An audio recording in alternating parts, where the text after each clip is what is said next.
Une espionne est née. Une actrice célèbre se fait figer en pleine rue, puis emporter. Eh ben, on plaisante pas quand on est en retard à une interview. Au lycée, on a élu la fille la plus populaire. Ils ont vraiment rien à branler là-bas. Et ce sera quelqu'un qu'on n'a jamais vu en détail avant. Non, je déconne, c'est une des filles. Pourquoi tout le monde a-t-il voté pour moi? Sûrement parce que tu es drôle, intelligente, cool. Laissez-moi émettre quelques doutes sur ce second point. Mandy est trop pas contente et Sam s'étonne de toute l'attention soudaine qu'on lui porte. Alors que s'ils ont voté pour elle, c'est qu'ils devaient déjà avoir ce genre de considération. Alors que l'ambiance vire à un sketch des nombrils, Jerry fait son appel quotidien. À se demander comment elle arrive à être aussi populaire en séchant le lycée un jour sur deux. Les filles, j'ai une épouvantable nouvelle à vous annoncer. C'est le dernier épisode de la saison. Oh! Rassurez-vous, il y en a 5 autres. Il les informe du kidnapping des 2 plus grandes stars du cinéma, sans compter Rob Schneider, et les envoie protéger le numéro 3, n'ayant pas de meilleure piste. Faites-nous confiance, Jerry. On va le dévorer des yeux, il est si craquant. Ouais, chacun ses goûts. Un classique, ce bon vieux sac à dos jet propulseur dans lequel vous trouverez chacune un déguisement discret. Par contre, vous pouviez pas mettre le gars au parfum que vous êtes là pour sa sécurité plutôt que de vous infiltrer et de vous présenter sans préparation? Vous vous compliquez un peu la vie pour rien, hein. Mais bon, pas trop le temps d'y réfléchir puisqu'il se fait attaquer 3 minutes après leur arrivée sur place. Vous avez entendu ce cri? Le sens du timing! Et en poursuivant le kidnappeur, elle tombe dans une sortie de tuyau et reste gentiment sous l'eau le temps qu'il s'éloigne en jet ski. C'est très prévenant de votre part, hein. Mais c'est pas grave puisqu'elle le rattrape en 3 secondes en dépit de l'avance qu'il avait pour se faire redistancer après. Pourquoi j'ai l'impression que le script a été pensé pour un épisode de 10 minutes? Ils nous ont semés, mais on aura au moins gagné ça. C'est quoi ce truc?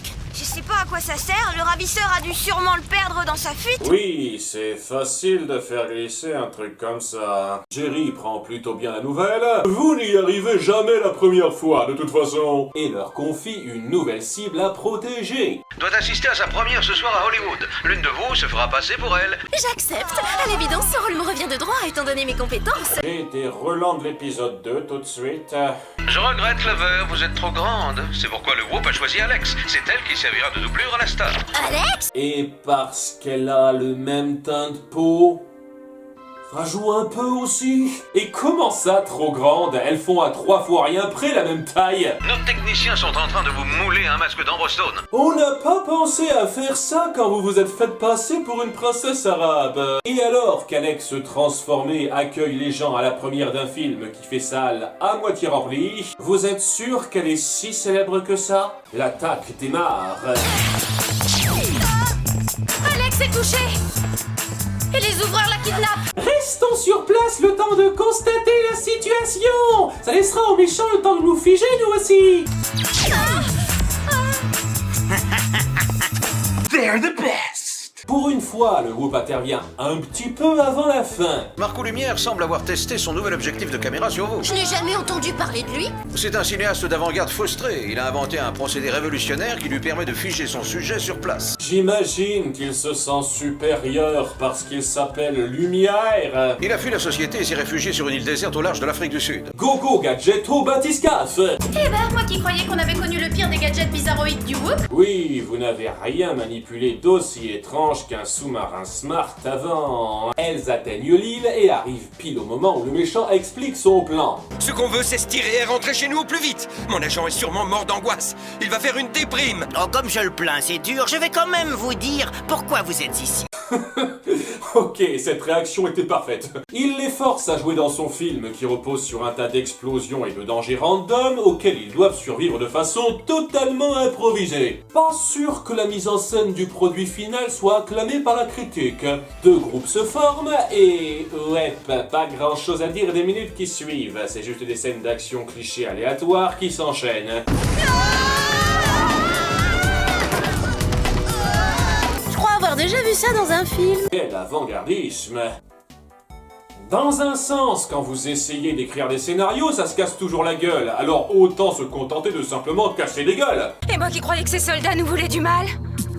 Oui, ces types en jupette ont l'air beaucoup plus féroces. On ne dit pas jupette, c'est pas à la mode, on dit mini-jupe. Mon Dieu, ce recyclage! Le grand final de la saison! Les deux bandes finissent par se regrouper et immobilisent le grand méchant. Je lis, c'est dans la boîte. Lumière s'apprête ainsi à être mise à l'ombre. Ouais, bizarrement, l'épisode la fait pas celle-là. Et nos stars du cinéma sont reconnaissantes. Si l'envie vous prend de tenter une carrière dans le cinéma, faites-nous signe. Il se trouve justement que depuis ma plus tendre enfance, je rêve d'avoir un jour mon nom en haut de l'affiche. Ah, on ne fait plus de films muets, dommage, ça réduit vos chances. Vous êtes vieux, Jerry! Cette blague ne s'épuisera jamais! Mais Lumière sort tout seul de sa torpeur, alors que les filles, elles, avaient besoin d'aide pour ça, et saute de l'hélico sans qu'on ne le remarque durant la journée qui suit. Ou bien personne ne jugera important de prévenir les filles que leur méchant s'est échappé.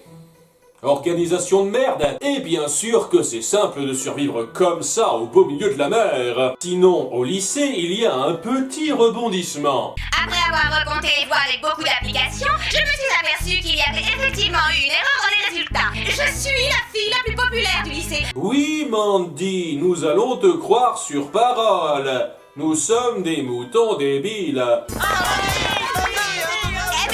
doucement. Et ça devrait être le gag de fin, mais...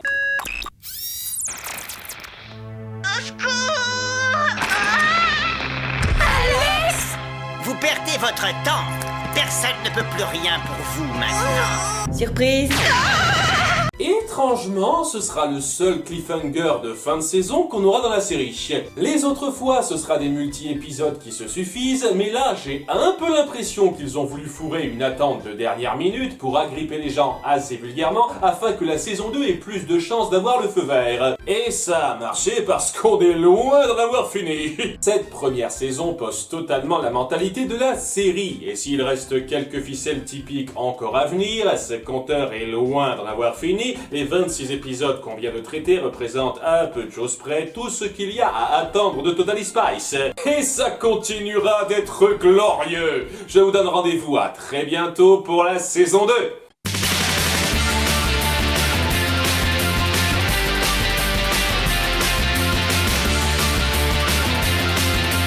Et le fétiche du jour est... la star glamour. Je ne sors jamais sans montrer mon décolleté.